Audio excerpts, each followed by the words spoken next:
Olá pessoal, bom dia a vocês. Vamos para a nossa aula, não perca o tempo aí.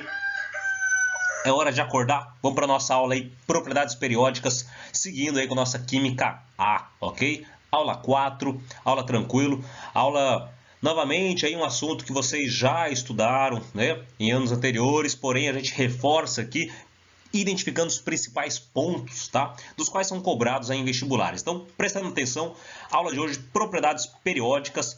Vamos rever aqui novamente, né, a distribuição dos elementos na tabela.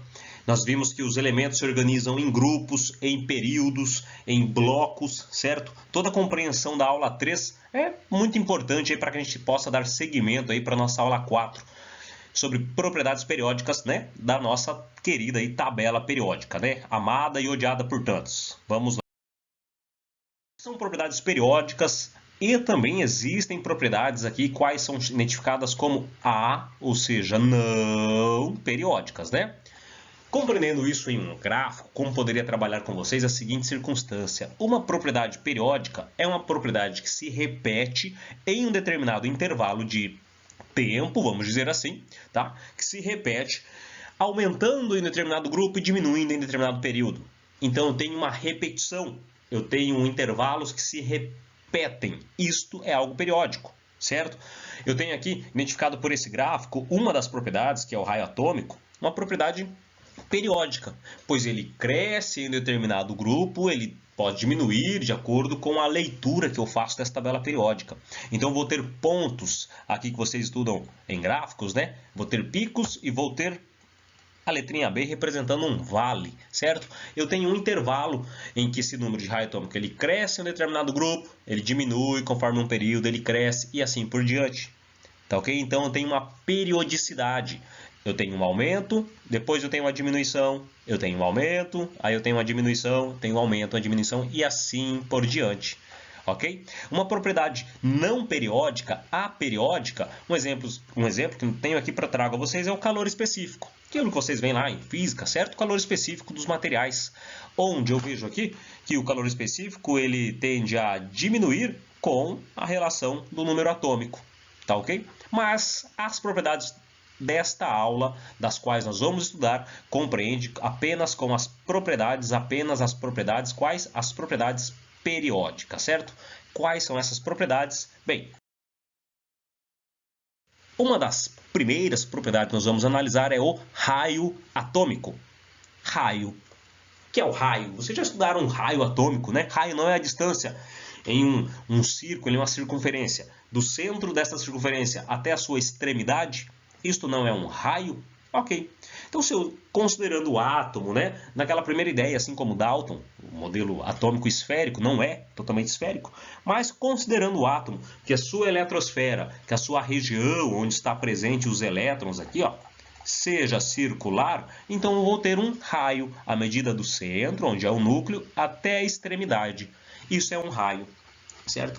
Um raio atômico ele é dado pela distância, tá certo? O raio atômico médio, comparação média entre dois núcleos, então eu vou ter dois átomos para comparar a distância entre um núcleo e outro.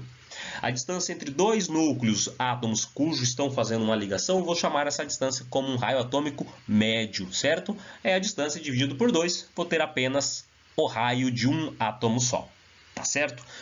Como eu disse, é uma propriedade periódica. O que eu tenho que sacar considerando a tabela periódica, certo? Obviamente, primeiro eu gostaria que vocês visualizassem essa situação aqui, ó, tá? Essa setinha aqui.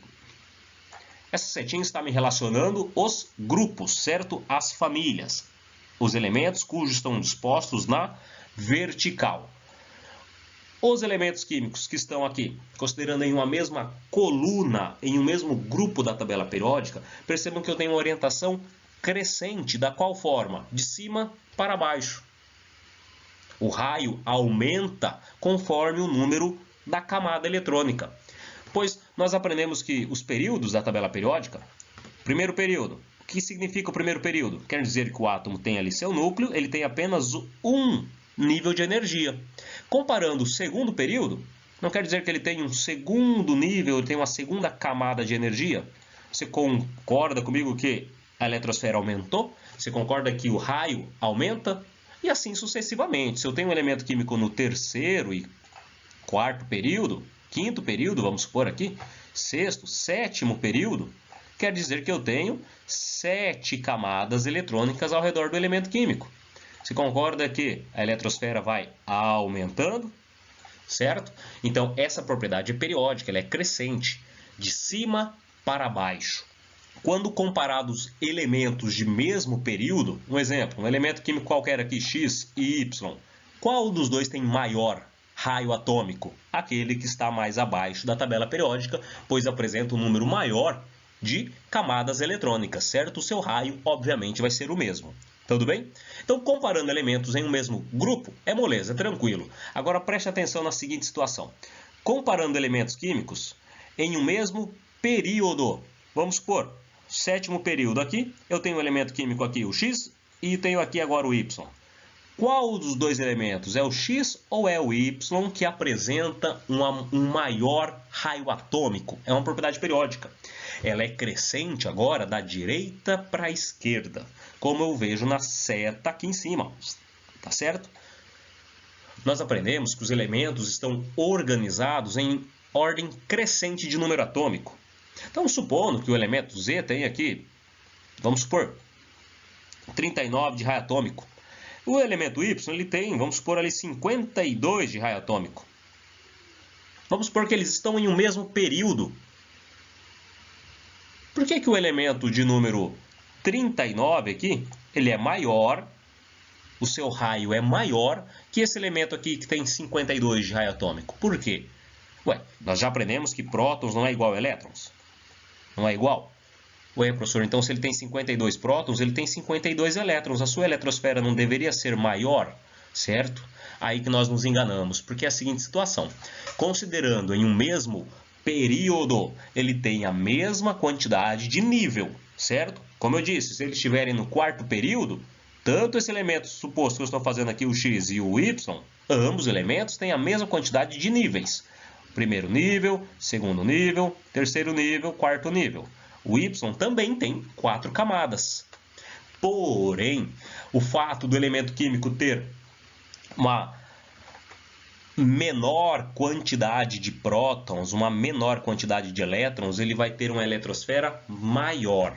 Por quê? Tenta entender comigo. Para o segundo exemplo que eu fiz aqui, o elemento Y, ele tem 52 prótons, ele tem 52 elétrons, certo? 52 prótons no núcleo, eu vou ter uma força, que essa força é chamada de atração nuclear efetiva. Os opostos não se atraem? Sim. Então eu tenho 52 partículas positivas atraindo 52 partículas negativas, que são os elétrons. Então eu tenho uma atração maior. Comparando, se esse elemento estiver no mesmo período, comparando com o núcleo ali de um elemento químico que neste caso, vamos supor, tem 39. Se ele tiver 39 prótons e 39 elétrons, essa força, essa atração não é tão grande. Então eu não tenho uma diminuição da eletrosfera. Quanto maior a quantidade de prótons, maior é a atração. Que atração é essa? Nós chamamos de atração nuclear efetiva. Então, para um elemento químico que está em um mesmo período, tá? Tem que compreender essa situação. Para elemento em um mesmo período, como eu disse aqui, que ele esteja aqui no quarto período, quanto mais à esquerda, quanto menor for seu número atômico, maior será seu raio. Tá ok? Então nós temos um segmento aí, uma orientação periódica, certo? Onde quanto mais abaixo da tabela, quanto mais à esquerda, maior será o raio atômico desse elemento químico. Tudo bem? Agora, comparando o raio, seu estado fundamental e seu respectivo íon, tá? Um exemplo, o sódio. Comparando o sódio no seu estado natural, trago aqui a nós o elemento sódio, seu estado natural, e o sódio com carga positiva. O que é o sódio com carga positiva? Ele é um cátion, certo? O que nós aprendemos sobre íons? Espécies químicas que perdem elétrons são chamadas de cátions, não é isso? Então, a representação, observem na eletrosfera o que ocorreu. O sódio, no seu estado fundamental, ele tem essa distância aqui de raio atômico, olha, que é dado em picômetro, certo? Tem essa distância aqui. Agora, o sódio mais o seu respectivo cátion, ele perdeu elétrons. Se ele perde elétrons, o que acontece com a eletrosfera? Ela diminui. Percebam que agora o tamanho da eletrosfera, comparando o seu respectivo cátion, ó, ela é menorzinha quando comparada com o seu estado fundamental. Então, o elemento químico no seu estado fundamental, ele tem maior raio atômico que seu respectivo cátion. Tá certo? Comparando, mesmo elemento químico, tá? Não vamos complicar aí. Então, o elemento neutro, o elemento no seu estado fundamental, vamos ver se consigo anotar aqui, estado fundamental, tem maior raio atômico, estado fundamental, tem maior raio atômico que o seu respectivo cátion, tá bom? Agora, analisando a outra espécie química que nós já estudamos, que são os íons. O que acontece com um raio atômico, comparando o elemento químico no seu estado fundamental com o seu respectivo ânion? Nós aprendemos que ânion, quando denominamos um elemento, uma espécie química ânion, é porque ela recebe elétrons, tem uma carga negativa, certo? À direita, ali no canto superior do elemento químico. Eu tenho então aqui o fósforo, o seu estado fundamental, eu tenho aqui a distância do núcleo até a sua extremidade, me dando aqui o raio, certo? Aqui, este átomo de fósforo, P3-, quer dizer que ele recebeu 3 elétrons, quer dizer que a sua eletrosfera aumentou ou diminuiu? Né? Eu observo aqui um aumento da eletrosfera. Quando comparado, então, o elemento no seu estado neutro, no seu estado fundamental,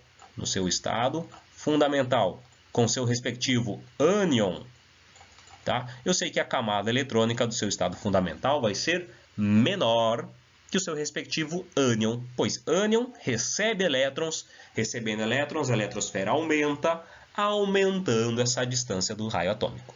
Positivo? Ok? Vamos ver as outras propriedades agora. Vamos lá. Segunda propriedade, energia de ionização, certo? Tem que decorar ali o termo? Não, tente compreender o seguinte, o que é energia de ionização? É a energia mínima necessária para remover um elétron de um átomo no seu estado isolado, fundamental, gasoso. Tem que decorar isso? Não, tem que compreender que, analisando o exemplo que eu tenho aqui, o magnésio, ó, em seu estado fundamental, todos os elétrons ali ao redor da eletrosfera. Perceba que para retirar um elétron, para formar o cátion Mg1+, eu preciso, para retirar esse 1 elétron, eu preciso de 7,6 eletrovolt. É a energia necessária para retirar esse elétron. Perceba que agora, para retirar um segundo elétron, aqui no primeiro momento eu vou chamar aqui, ó, energia de ionização. Retirei o primeiro elétron? Então, é a primeira energia de ionização. Dando seguimento à retirada de elétrons, retirando aqui um segundo elétron, formando agora o cátion Mg2+, perceba que eu preciso de uma quantidade de energia agora maior do que a primeira. Por quê? Porque esse elétron provavelmente vai estar mais próximo do núcleo. E quanto mais próximo do núcleo, mais energia requer. Certo? Então, aqui na segunda energia de ionização, nós precisamos aqui de uma quantidade maior de energia para retirar esse elétron. E assim por diante. Se tivéssemos aqui uma terceira energia de ionização, a retirada de um terceiro elétron, certamente seria maior que 14,9. E assim por diante. Tá ok? Estas energias de ionização, nós temos que compreender o seguinte, existe aí também uma propriedade periódica, então tem um segmento, certo? Quanto mais à direita, quanto mais acima este elemento químico estiver na tabela periódica, maior será a sua energia de ionização. Tá ok? Aqui, comparando elementos de um mesmo grupo, o oxigênio, e o livermório. Entre esses dois elementos, oxigênio e livermório, ambos são calcogênios. Qual destes dois tem uma maior energia de ionização?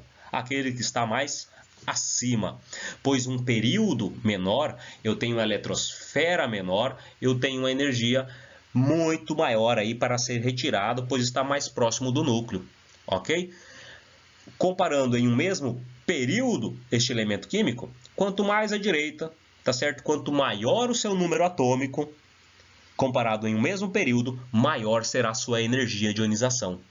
Posso até assimilar, aí ser ousado até, em assimilar que a energia de ionização tem um aspecto inverso ao do raio atômico, não é? Pois o raio atômico é de cima para baixo, da direita para a esquerda.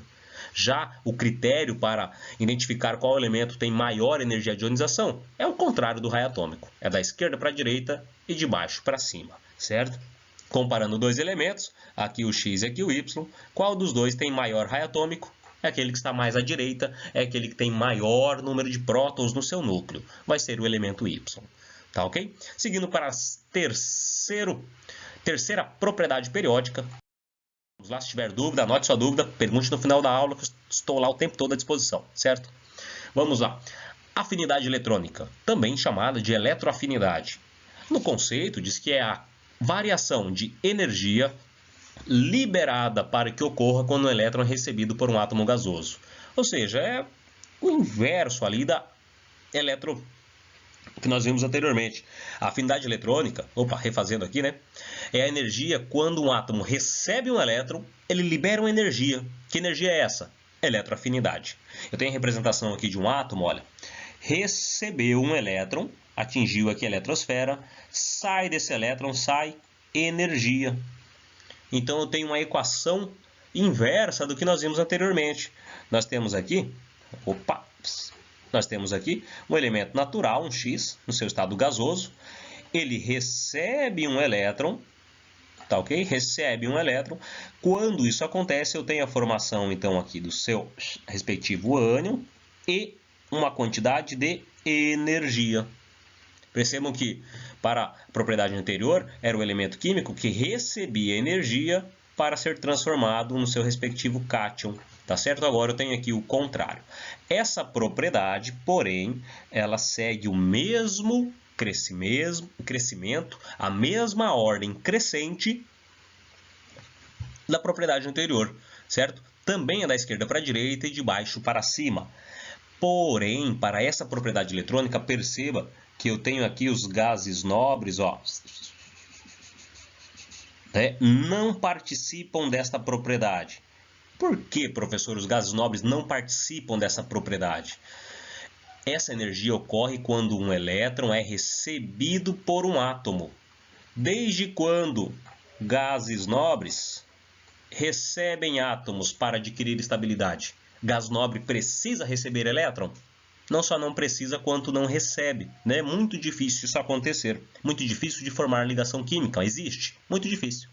Então, o gás nobre ele não necessita de elétrons, por isso ele não faz parte desta propriedade de afinidade eletrônica. Tudo bem? Mas o crescimento da afinidade, comparando dentro da tabela periódica, é o mesmo do anterior. Da esquerda para a direita e de baixo para cima. Quanto maior o número atômico, maior a afinidade eletrônica.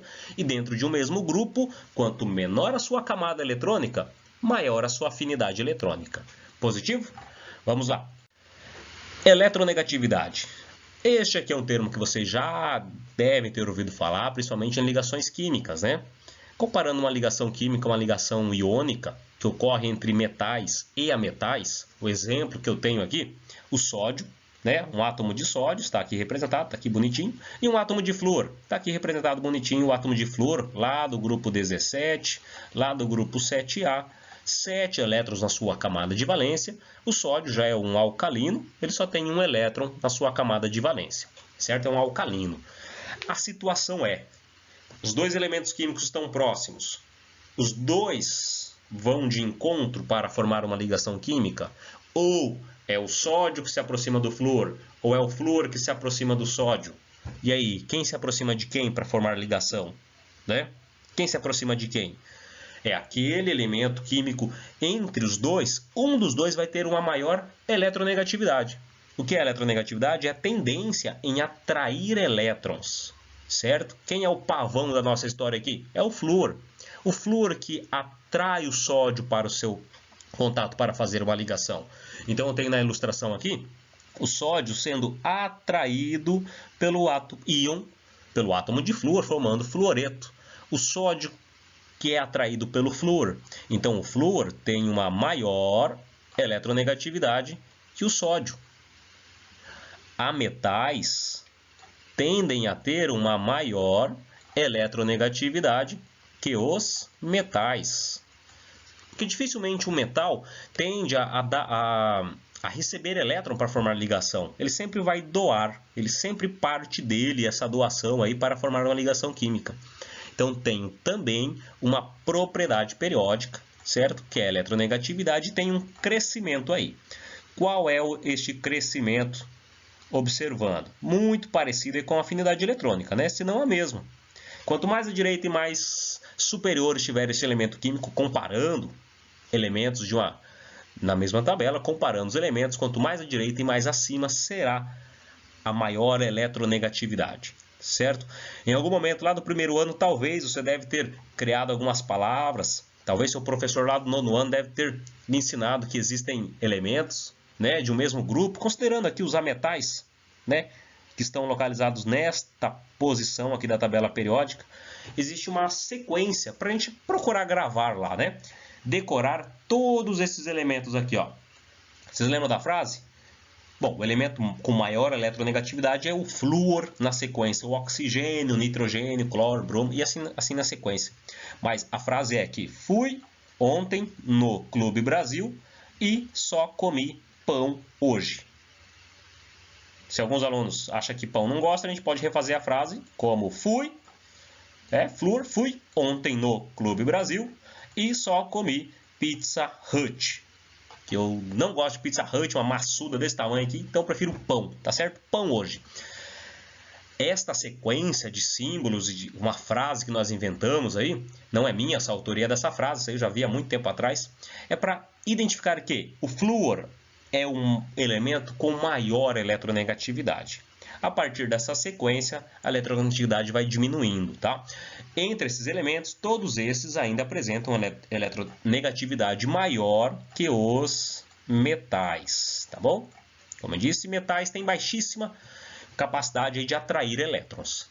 Correto? Acontece em alguns hidretos, mas, considerando no geral, os metais têm baixa eletronegatividade. Assim como existe um critério para a eletronegatividade, existe também para a eletropositividade, certo? Que nada mais será que o inverso, a propriedade inversa, né, da eletronegatividade. Tem que se organizar aí e não confundir, correto? Vamos lá, vamos seguindo. Temos a densidade, que é uma outra propriedade periódica. Ela se destaca entre as demais, pois ela não tem uma sequência tão simples, né? Não é somente da esquerda para a direita, não é somente de cima para baixo. Ela já tem uma característica já que muda um pouquinho. Relembrando que a densidade é nada mais que a relação da massa da matéria dividido pelo seu volume, pelo espaço em que ocupa, né? Nós estudamos muito isso aqui no início, lá dos estudos da química e na física também.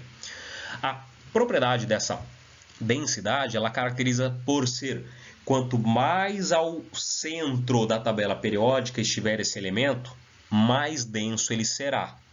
Então, observe que elementos posicionados nas laterais da tabela têm baixa densidade. Quanto mais ao centro estiver, maior será a sua densidade, certo? Comparando elementos em um mesmo grupo, certo? Quanto mais abaixo estiver, mais denso será. Trago aqui a nós algumas particularidades com os materiais mais densos já existentes, já encontrados, né? Nós percebemos que o tungstênio tem uma alta densidade, mas o elemento com maior densidade é o ósmio. O ósmio ele está localizado mais ou menos nessa região da tabela periódica. Tá, ok? Logo na sua sequência tem o irídio e assim por diante. São elementos com alta densidade, certo? Então perceba que são indicativos, são orientações que nós temos aqui na tabela quanto ao segmento aqui, ó, tá certo? Aqui, ó. Quanto mais ao centro, mais abaixo estiver, maior vai ser a sua densidade. Positivo? Seguindo para a nossa última propriedade. O ponto de fusão e ebulição já não é tão simples assim, porque nós temos metais aí no centro da tabela, mais ao lado externo, né, nós temos nossos ametais, na seguinte situação, certo? O ponto de fusão e ebulição ele é crescente para alguns elementos representativos, como o grupo 1A e grupo 2A, e o 3A e o 4A, como sendo maior ponto de fusão e ebulição aqueles que estiverem mais para cima. Elementos que estão na parte superior da tabela destas colunas, nestes grupos, apresentam maior ponto de fusão e ebulição. Já é ao contrário para os elementos cujo de transição, dos elementos aqui do nosso bloco D. Quanto mais para baixo estiver, maior vai ser seu ponto de fusão e ebulição. Tá certo? O elemento considerado com maior ponto de ebulição é o tungstênio. Perceba que ele não está bem lá abaixo da tabela, né? Ele não está bem abaixo. Ele se encontra, se não me engano, aqui no 6º período. O tungstênio é o elemento químico com maior ponto de ebulição já encontrado. O elemento químico que tem maior ponto de fusão, foge aí uma regra, certo? Foge uma regra, não fique se limitando a isso, mas o elemento com maior ponto de fusão encontrado, tá? Entre os demais, é o nosso queridinho carbono, ó. O carbono é uma particularidade aí que foge às demais regras, tudo bem? Considerando o tungstênio com maior ponto de ebulição, fala assim, o que é o tungstênio, professor? Nunca vi, né? Ele tem essa característica, ele é um metal, tem essa característica prata, e ele era muito usado aqui em filamentos de lâmpadas incandescentes. Aquele fiozinho ali que se rompia, né, antigamente, acho que não é do tempo de vocês, obviamente, quando rompia esse filetinho ali, a lâmpada, obviamente, nós dizíamos que queimava, né? Não tinha mais como acender essa lâmpada. Esse filetinho, ele é formado sim por tungstênio. Tá certo? Não existem outras aplicações industriais também, mas o mais comum aqui que me remete à informação é de que ele estava presente nas lâmpadas incandescentes. Meus caros, essas propriedades, então, elas se relacionam com ordem de crescimento. É importante sim gravá-las, é importante sim saber utilizar, pois você realizando uma prova, seja virtual ou não, você realizando seus exercícios, sabendo a orientação, se é da direita para a esquerda que o raio aumenta, se é da direita para, se é de cima para baixo que aumenta o raio atômico, que é da esquerda para a direita, né? Existem métodos aí, façam os seus resumos, que eu tenho certeza que é sucesso, tá ok? Qualquer dúvida, vamos lá para a nossa sala que eu estou lá aguardando vocês, estou lá no bate-papo o tempo todo, certo? Vamos lá para a nossa aula. Abraço!